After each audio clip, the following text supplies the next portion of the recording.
Hi, I'm Elise Chaffins, and I'm here today with Jennifer Sorenson, the writer and star of the film For When You Get Lost, and that's available on video on demand on November 15th.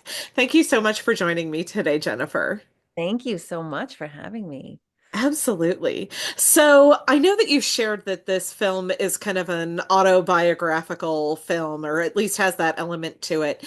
Can you talk about how it went to kind of like to the film that it is now from where it might have started? Yeah, absolutely. It's actually the road trip section of it. That part is real. I did take that road trip on the way to go see my own dad before he died. But the family's fictional. I when I first wrote it, it was more autobiographical. I can speak. I'm a writer. It was, but it was very boring having one person in a car by themselves. So Mm. I took a cue from the fiction gods and fictionalized a sister that was opposing to the main character. So it would cause some drama on the way up, and sort of have goals to achieve by the end. So you felt very satisfied. Um, but yes, but my dad, spoiler alert, the my dad did die in the way that the father dies in this movie. But I found that actually fictionalizing the story helped me more than it did actually writing a true story about my life. Mm. Um, you get to do a lot of you get to play along with a lot of what ifs. What if this happened? What if there was someone with me? Or what if two opposing forces, made it up the Pacific Northwest coast? What if what if a person got to come with me as I went on this journey? Like what sort of catharsis could you have in that way? So yeah, so it was better for me to fictionalize it. It helped me actually process more things, I think, to fictionalize the story. It got easier to write. I am not June. I may look a lot like June and sound a lot like June, and sometimes I act like June. I think we all do. But I am not her. If anything, I'm more of Cammy. Mm. Um, things are not color coded in the back, as you can see, but they might be over here in my DVD collection. No. Yes, I still have DVDs. Um, but yeah, so it helped me to fictionalize it more. But I did, going through the process of filming the part where the father dies, was um, at a moment. I had a moment of what the heck am I doing? This is Mm. crazy. And then the man who plays my father, Mark L. Taylor, is a very dear friend, and so I think I actually got to say some things. Um, for all girls to their fathers that we may not get to say. My father, in the movie, June thinks her father's disappointed in her, and in real life, my father was far from disappointed in me.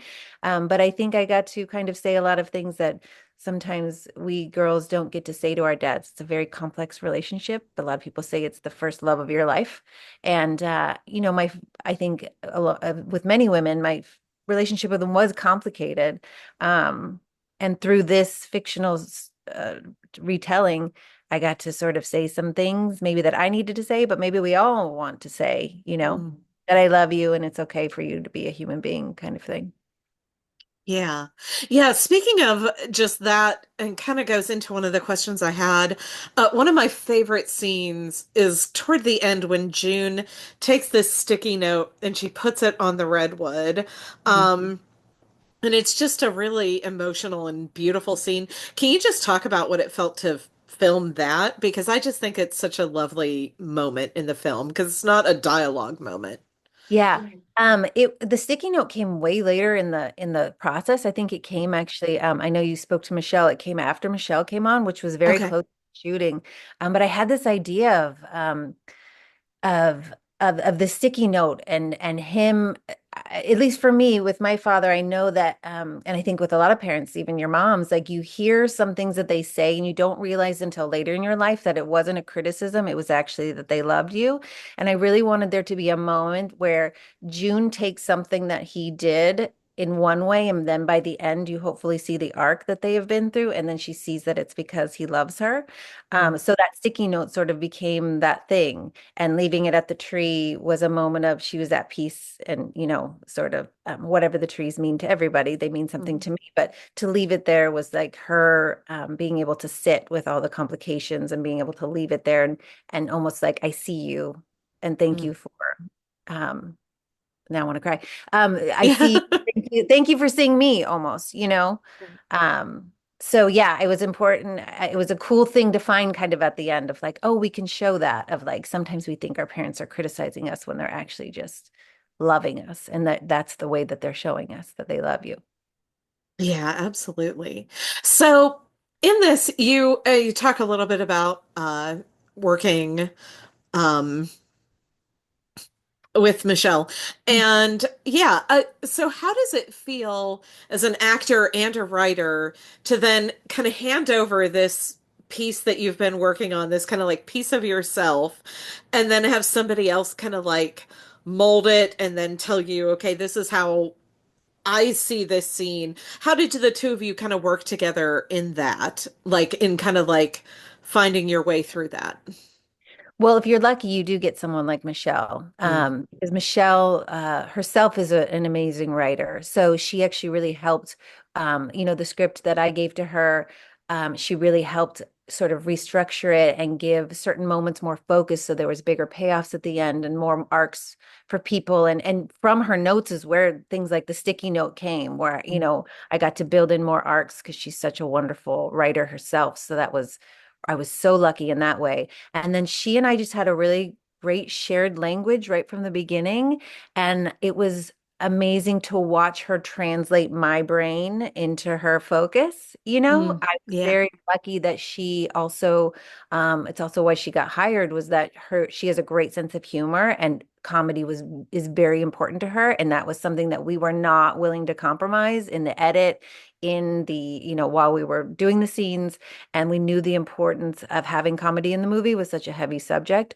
So I was really lucky to find someone that could translate, my vision into hers, which really made it so much better. I always tell her how much she and the producers and the cinematographer sort of elevated what I put on the page. I definitely think the movie came out way better than I ever thought it could, and that is not from me. That's from the people who helped raise it up, you know. Mm, And she just has a really good, I always tell her she sort of sees things that other people can't sometimes. She does it well in casting. She does it well in reading scripts, that she can see the core of what things are, whereas I think a lot of people see the surface. And mm. so she's able to like help bring those things to light. Excellent. Yeah. Um, so I believe this is your first feature film, is that correct? My first feature that's been produced, yes, Okay, yeah. writing. So how is that working on that compared to like writing a short or something, of a smaller scale? Like how does that kind of compare? It's so much harder.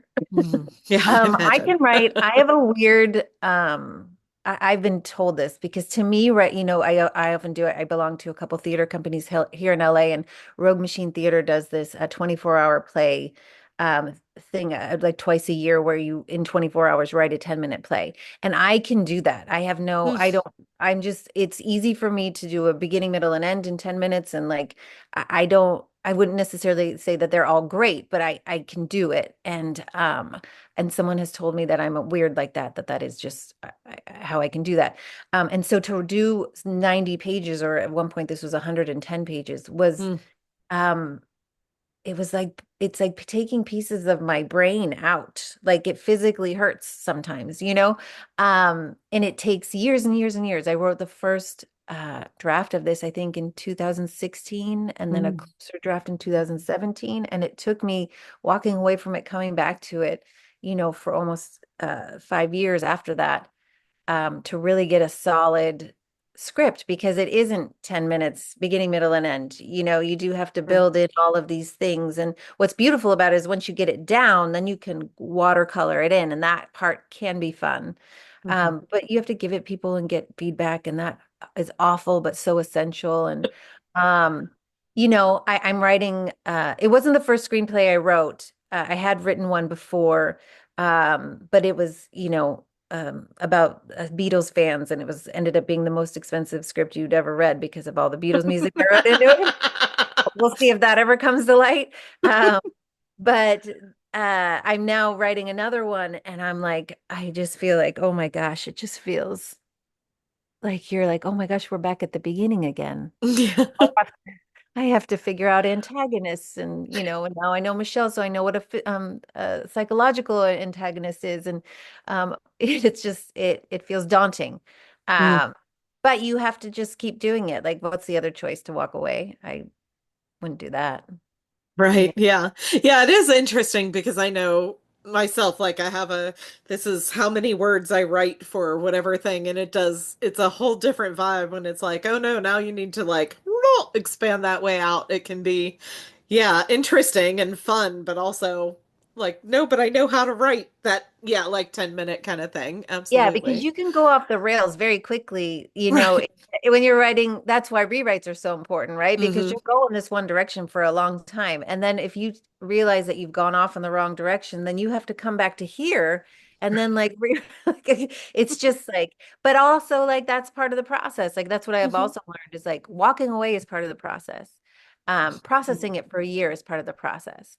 Like I said, the first draft was so close to what really happened in my life. It didn't sort of it sent me back into therapy, which was good because then I processed more, and then I realized what was important and what kind of story I wanted to tell. And but yeah, so it's all a process, and you just have to let it take the time. And just luckily I was able to have a good script with money come in all at the same time, and I just feel like that's how the universe works, I guess. Yeah, yeah, for sure.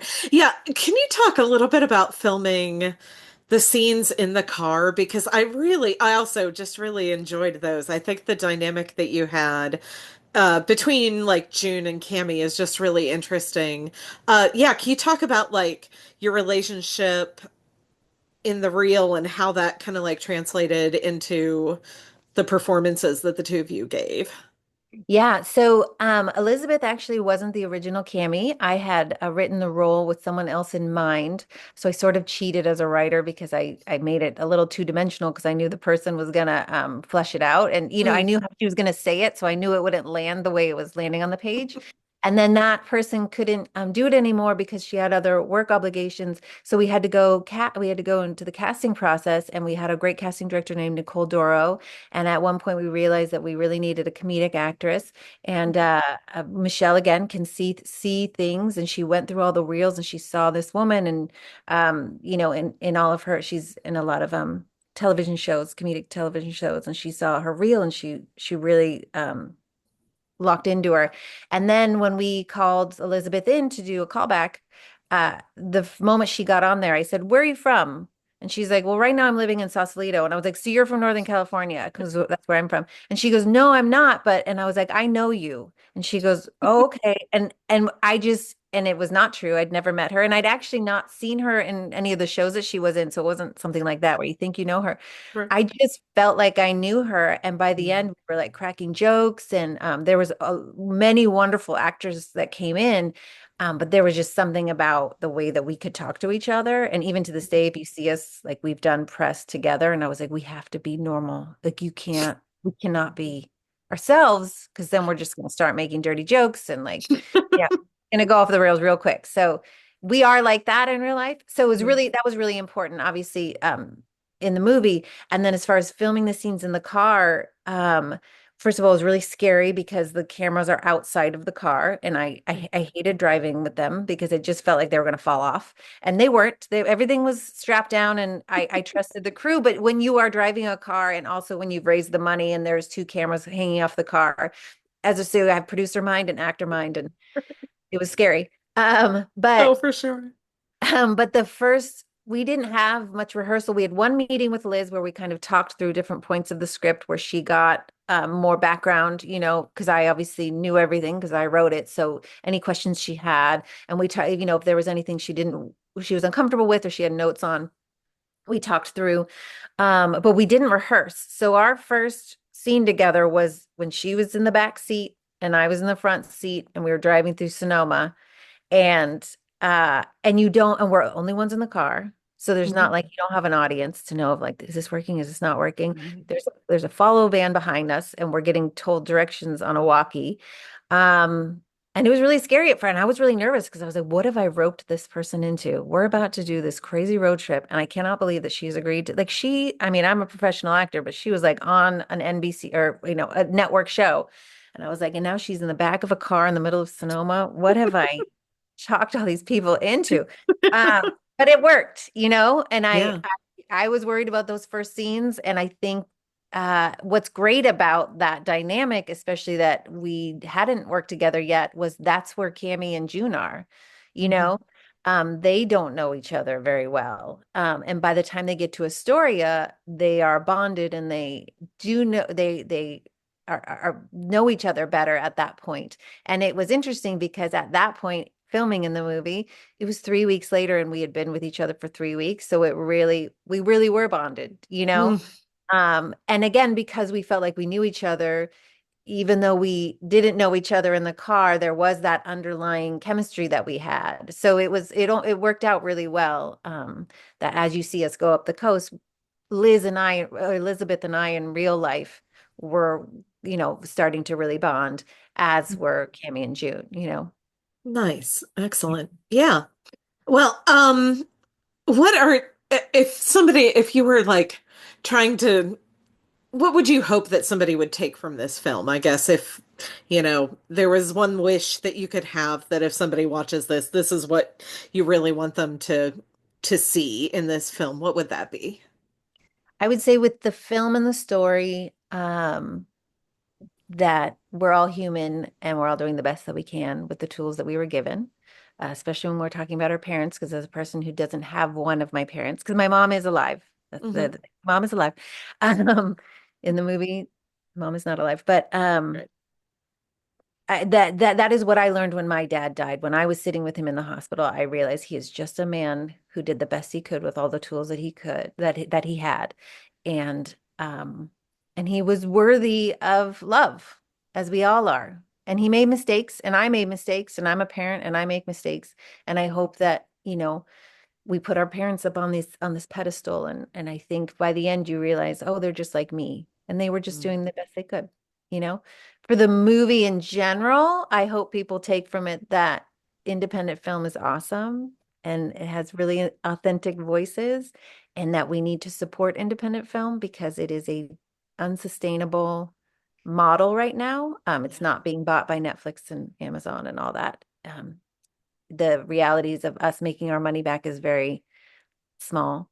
Right. So we need to buy movies. We need to talk about movies. We need to, if we want movies that are not tentpole movies, we have to support them, you know. 100%. Yeah, that But is. I would hope people do. Yeah, yeah, for sure. That is a critic. That is something that's important to me too, is just saying, Yeah. hey, here are voices that need to be heard. So, yeah, Yeah, and excellent. thank you for that because a Yeah, lot of people no, it don't matters. want to review smaller movies because whatever it means about them or their brand. And I truly independent film, we don't have the voices of studios telling us what should and shouldn't be said, for better or worse. That doesn't mean that Right. that you know Oh, um yeah. like our movie is interesting because it's an independent movie, but a very traditional structure and story. Mhm. Yeah. Like I feel like it's a throwback to the movies that I grew up on, like Steel Magnolias, in terms of endearment, where you would laugh and you would cry, but it has arcs and all that stuff. Mhm. But it's not. It didn't cost $100 million. Right. Uh, Yeah. Yeah. One of the things that I talked with Michelle about a little bit was just that I know the budget was really small, but it really does look like a like mid-budget movie. Like it really has a really beautiful look to it. So, yeah, Thank you. congratulations on that as well. Like it really That does. And it's So, a hesitation to, I mean, there's several reasons why we haven't publicly said what the budget is, but part of it is I don't want people to go in knowing exactly what the budget is because then they might not watch it. You know what I mean? Because we all know yeah. what that movie looks like if you knew the Yeah, budget. exactly. And I want people afterwards to say, and now here's the budget, and then go, oh my God, like Yeah. But it can be done, with a really Hmm. low budget. But yeah, so thank you for that compliment though, because Yeah, absolutely. I feel No, like it does it. I feel like it looks like a big movie, and that's why it was Yeah, so to have it in a theater, and we had a theatrical run because we got to watch it with people, at a big, huge movie theaters and see those, beautiful landscapes for so sure. tall. Excellent. Well, thank you again for taking time to speak with me today. And yeah, just congratulations on the film and best of luck to you. And yeah, where can people go to purchase this film whenever it comes out and is available? Yeah, they can go to forwhenyoughtlost.com. You can follow us on Instagram or Facebook, and I guess we have a TikTok now. So those are for When You Get Lost, and TikTok is for When You Get Lost Film.